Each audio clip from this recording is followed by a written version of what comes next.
Hello students, I am Shweta, your maths teacher. Last class में हमने exercise 1.2 का question number 4 तक कर लिया था। आज हमें क्वेश्चन नंबर 5 से करना है। तो चलो क्वेश्चन नंबर 5 स्टार्ट करते हैं। पहले क्वेश्चन रीड करते हैं। The sum of three numbers is 7789 if two of them are 4131 and 2271 find the third one. आपसे कह रहा है अगर आप तीन नंबरों को प्लस करो तो उनका सम कितना आएगा, 7789 आएगा। तो इसका मतलब तीन नंबर चाहिए आपको जिन्हें आप प्लस करोगे तो ये आपका आंसर आएगा। उन तीन नंबर में से आपको दो नंबर दे रखे हैं। कौन कौन से हैं? If two of them are, ये दो नंबर्स आपको दे रखे हैं, 4131 और 2271। अब आपसे कह रहा है जो थर्ड नंबर है वो आपको निकालना है। ठीक है, ये है क्वेश्चन की हिंदी। सॉल्यूशन देखते हैं हम। चलो देखो, हमें गिवन था सम ऑफ थ्री नंबर्स, तो मुझे दो नंबर पता है ना, तो मैंने क्या किया, उन दोनों नंबर्स का सम निकाल लिया। तो 4131 और 2271 का मैंने सम निकाला तो 6402 आया। अब मुझे निकालना है थर्ड नंबर।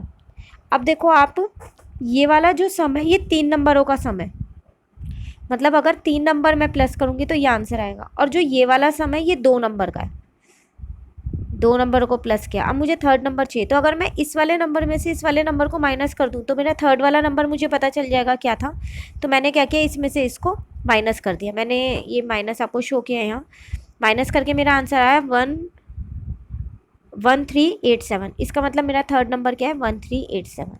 मैं एक बार फिर रिपीट कर दूँ, हमको तीन नंबरों का सम दे रखा था, ठीक है, लेकिन हमें नंबर नहीं पता थे कौन कौन से हैं। बस इतना पता है अगर हम तीन नंबरों को प्लस करेंगे तो 7789 आएगा। उसके बाद मुझे दो नंबर बता दिए क्वेश्चन में कि मेरे पास दो नंबर है, 4131 और 2271। अब थर्ड वाला मुझे निकालना था, तो मैंने क्या किया, पहले उन दोनों नंबरों का सम कर लिया और उन दोनों नंबरों को जो सम आया ना उसको उस वाले सम में से माइनस कर दिया जो तीनों वाला मुझे गिवन था, 7789। तो मेरा थर्ड नंबर निकल गया। ठीक है, नेक्स्ट क्वेश्चन,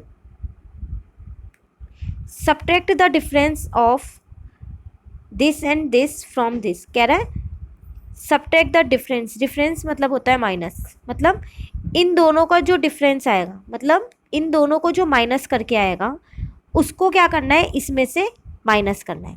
एक बार फिर हिंदी बता रही हूँ, इन दोनों को जो माइनस करके आएगा, इन दोनों का जो डिफरेंस आएगा उसका क्या करना है, इसमें से उसको सब्ट्रैक्ट करना है। तो पहले इन दोनों को माइनस करते हैं।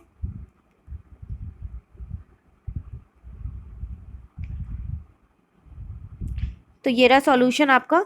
तो मैंने पहले इन दोनों का डिफरेंस निकाल लिया, तो इन दोनों को माइनस किया तो मेरा आंसर आया 2249। ठीक है, अब इसको किस में से सब्ट्रैक्ट करना था, 9630 में से।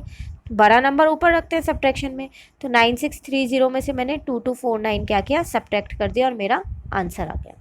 ठीक है, बहुत छोटी सी एक्सरसाइज थी ये 1.2 जो हमारी फिनिश हो गई है आज। एक्सरसाइज 1.3 में मैंने आपको लास्ट क्लास में क्वेश्चन नंबर 1 होमवर्क में दिया था कि आपको ये होमवर्क कॉपी में करना है। ठीक है, क्वेश्चन नंबर 2 आज आपको होमवर्क में करना है। अब मैं आपको क्वेश्चन नंबर 3 करवा रही हूँ। देखो क्वेश्चन नंबर 3 है आपके पास, आपको मल्टीप्लाई करना है। मैं आज आपको एक बार 2 डिजिट मल्टीप्लिकेशन बता रही हूँ। वैसे आप लोगों ने किया है ये मल्टीप्लिकेशन पहले, बट फिर भी एक बार मैं आपको एक पार्ट में समझा देती हूँ। देखो मल्टीप्लाई कैसे करना है, पहले ये वाला नंबर लेना है, इसको इन दोनों से मल्टीप्लाई करना है। 2 3 जा 6, 2 4 जा 8। ठीक है, देन यहाँ मल्टीप्लाई का साइन लगाना है। आप यहाँ 0 भी लिख सकते हो, आपकी मर्जी है। फिर इस वाले नंबर से इन दोनों को करना है, 1 3 जा 3, 1 4 जा 4। ठीक है, अब क्या करना है, जो ये वाला आंसर आया था और ये वाला, इन दोनों को प्लस कर देना है। 6 के नीचे कुछ नहीं है तो 6 ही रहेगा। 8 + 3 11, 1 यहाँ 1 कैरी किया, 4 + 1 5। ठीक है, मैंने इसके 3 पार्ट किए हैं, A B और C। बाकी के 3 पार्ट आपको होमवर्क में करने हैं। D E और F 1 डिजिट है, ये तो ईजिली हो जाएंगे। ये एक 2 डिजिट का जैसे ये समझाया वैसे ही करना है। क्वेश्चन नंबर 2 भी आपको होमवर्क कॉपी में करना है। ठीक है, बुक में कोई फिल नहीं करेगा, होमवर्क कॉपी में ही करने हैं। ठीक है, और इसमें आप मुझे ये मल्टीप्लाई करके दिखाओगे, मतलब 6। मैं आपको एक बार ये वाला समझा देती हूँ, 0 वाला। देखो इसका एक आसान सा तरीका भी होता है 0 वाले का, इसको हम डायरेक्ट भी कर सकते हैं। 65 को 1 से मल्टीप्लाई किया, 65 आगे 0 ऐसे ही लगा देंगे तो आंसर आ गया 650। सिमिलरली 71 को 1 से मल्टीप्लाई किया, 71 आगे 2 0 लगा दी। ठीक है, देन 70 है तो 4 को 7 से मल्टीप्लाई करो, 28 और आगे एक 0 लगा दो। ठीक है, 15 9 जा लिखना है या तो 22 5 जा लिखना है। अब ये है 2 डिजिट वाला, ये आप मुझे होमवर्क कॉपी में जब करोगे तो मुझे सॉल्व करके दिखाओगे, जैसे मैंने आपको ऐसे सॉल्व किया है। ये नहीं आप सॉल्व कहीं पर भी कर दो और डायरेक्ट आंसर लिख दो, वो नहीं करोगे, ऐसे सॉल्व करके दिखाओगे। ठीक है, क्वेश्चन नंबर 4 देखते हैं अब इसका, इसी एक्सरसाइज का। क्वेश्चन नंबर 4 है fill in the blanks with correct number. मैंने ये सारे पार्ट्स किए हैं, सॉल्यूशन में है, बट अब ये हम यहाँ पर समझते हैं और आंसर खुद देते हैं, सॉल्यूशन बाद में देखेंगे। ठीक है, 25 को 5 से डिवाइड करना है, तो 5 के टेबल में 25 कब आता है? 5 पे, तो यहाँ आएगा 5। ठीक है, 42 को 6 से डिवाइड करना है, तो 6 की टेबल में 42 कब आता है? 7 पे, यहाँ आएगा 7। ठीक है, ये दो तो आसान आसान वाले थे। अब आ गए ये वाले जिनमें इज इक्वल टू के बाद का आंसर तो दे रखा है, बट यहाँ क्या लिखना है वो हमें देखना है। चलो पहले इसे देखते हैं। 30 divided by dash is equal to 6, तो 6 की टेबल में 30 कब आता है? 5 पे ना, तो यहाँ लिखेंगे 5। दोबारा बोल लूँ, 6 की टेबल में 30 कब आता है? 5 पे आता है, तो यहाँ लिखेंगे 5।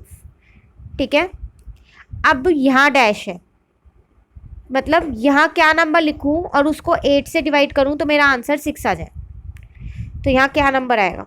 तो 6 की टेबल में 8 पे आता क्या है?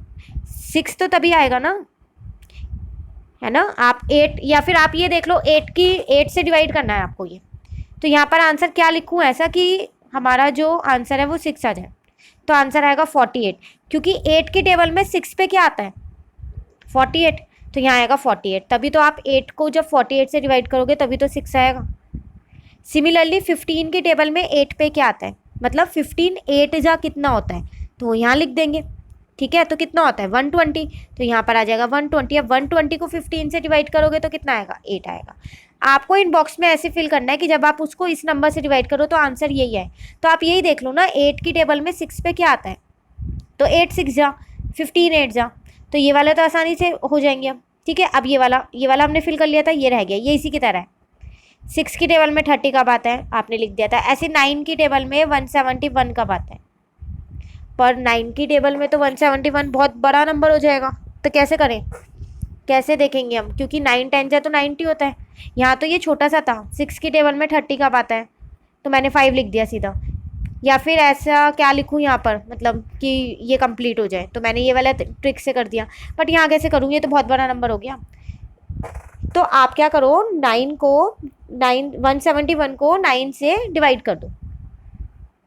ठीक है ना, तो जब आप डिवाइड करोगे तो आपका कितना आएगा? आपका आंसर आएगा 19। इसका मतलब 19 की 171 को जब हम 19 से डिवाइड करेंगे तो आंसर क्या आएगा? 9 आएगा। ठीक है, तो अगर ऐसे आपको नहीं पता चलता इसकी टेबल में ये कब आता है, ये तो बहुत बड़ा नंबर है, तो आप उसको उससे डिवाइड करके देख सकते हो। ये सारे आंसर्स मैंने यहाँ लिखे हैं आपके, ये रहे। आपको वही क्वेश्चन लिखना है पहले, देन आंसर लिखना है। मैंने आप लोगों की क्लास वर्क कॉपी चेक की थी, कई स्टूडेंट्स ने क्वेश्चन नहीं लिखे थे, डायरेक्ट जैसे मैंने आंसर लिखे मुझे वैसे ही आंसर लिख के दे दिए। प्लीज़ ये मिस्टेक दोबारा मत करना। क्वेश्चन मैं आपको क्वेश्चन पेज इसलिए प्रोवाइड कर दूँगा, एक्सरसाइज वाला पेज भी, कि आप क्वेश्चन वहाँ से देख के लिख सको। आप मेरी PDF से क्वेश्चन और आंसर ईजिली कर सकते हो। अब नेक्स्ट टाइम अगर किसी भी स्टूडेंट ने खाली सॉल्यूशन लिख के दे दिया, क्वेश्चन नहीं लिखा, तो मैं उसकी कॉपी को चेक नहीं करूँगी, डू अगेन लिख दूँगी, उस पर आपको सारा काम इरेज करके दोबारा करना पड़ेगा। डबल मेहनत करने से अच्छा है बेटा, एक बार में जो बताया जाता है उसको अच्छे से समझ लो और उसके अकॉर्डिंग ही वर्क करो। तो ये क्वेश्चन उतारने हैं आपको पहले, फिर बॉक्स बना के उसके अंदर आंसर फिल करना है, तो ऐसी गलती कोई भी मत करना। ठीक है, अब क्वेश्चन नंबर 5 आप होमवर्क में करोगे। डिवाइड करना है, छोटे छोटे डिवाइड है, ये आपको आते होंगे। 12 की टेबल में 72 कब आता है, 8 की टेबल में 64 कब आता है, 19 की टेबल में 133 कब आता है, 14 की टेबल में 126 कब आता है। ठीक है, होमवर्क मैंने यहाँ लिखा है आपका, revise class work, do question number 2, question number 3 के 3 पार्ट हैं, DEF parts, and question number 5 of exercise 1.3 in homework register. जो काम होमवर्क का है बेटा वो होमवर्क में करना, जो क्लास वर्क का वो क्लास वर्क में करना, मिक्सअप मत करना। अब तो आपकी 3 to 4 क्लासेज हो गई हैं, तो आपको पता चल गया होगा कि कौन सा काम होमवर्क में कराती हूँ मैं और कौन सा क्लास वर्क में कराती हूँ। मिक्सअप मत करना, क्योंकि दोनों कॉपी सेपरेट चेक होती हैं और दोनों कॉपी के ही अलग अलग नंबर लगाए जाते हैं। जब भी आपके एक्टिविटीज़ वगैरह के नंबर लगते हैं तो दोनों कॉपीज़ के अलग मार्किंग होती है। तो इसलिए आप मिक्सअप मत करना कि मैम हमने एक ही कॉपी बना दी थी, हमें पता नहीं था, ये सारे रीजंस नहीं सुनूंगी मैं बाद में। तो आप पे अभी भी टाइम है, जिन स्टूडेंट्स ने होमवर्क कॉपी नहीं बनाई है वो बना के एक डेट मेरे से ले लें, उस डेट पे उसको चेक करवा लें, और क्लास वर्क कॉपी को भी चेक करवा सकते हैं। ठीक है। प्रीवियस वर्क अगर किसी को चेक कराना हो तो वो मुझे 9 to 1 में मैसेज करके पूछ सकता है कि मैम हमें प्रीवियस वर्क चेक कराना है, तो आप बता दीजिए किस दिन हम सेंड करें, तो मैं उनको एक पर्टिकुलर डेट दे दूँगी, आप उस डेट पे प्रीवियस वर्क में से चेक करा सकते हो। बट मैसेज आप मुझे 9 to 1 में ही करके पूछना, ठीक है। तो आज के लिए इतना ही। मैंने आपको होमवर्क यहाँ बता ही दिया है और नीचे मैंने आपको होमवर्क लिख भी दिया है कि आपको क्वेश्चन नंबर 2 करना है, एक तो ये वाला क्वेश्चन करना है, क्वेश्चन नंबर 3 के रिमेनिंग पार्ट्स करने हैं एंड क्वेश्चन नंबर 5 करने हैं, ठीक है।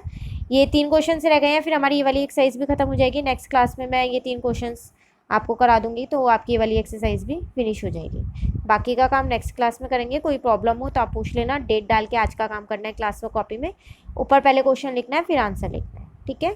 Thank you, have a nice day.